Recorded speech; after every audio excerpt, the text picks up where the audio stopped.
Wednesday evening எனக்கு வந்து பரோட்டா சாப்பிடணும்னு ரொம்ப நாளாக நான் கேட்டுகிட்டே இருக்கேன். ஆனால் என் ஹஸ்பண்ட் வாங்கி கொடுக்கல.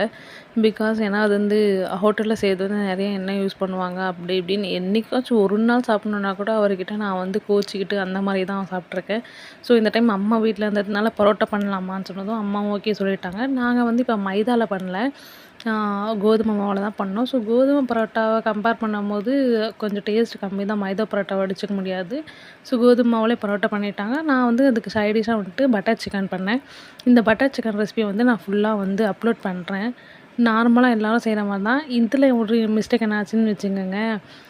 நான் வந்து போன்லெஸ் சிக்கன் வாங்க சொன்னால் போனோட வாங்கிட்டாங்க. வேறு வழி இல்லாமல் போனோட போட்டு சிக்கன் அந்த பட்டர் சிக்கன் பண்ணேன். கொஞ்சம் வேக வைக்கிற டைமிங் மட்டும் கொஞ்சம் அதிகமாக எடுத்துக்கிச்சு. ஃபஸ்ட்டு நான் சிக்கனை வேக வச்சுட்டு அதுக்கப்புறம் தான் பண்ணேன். நல்லா இருந்துச்சு.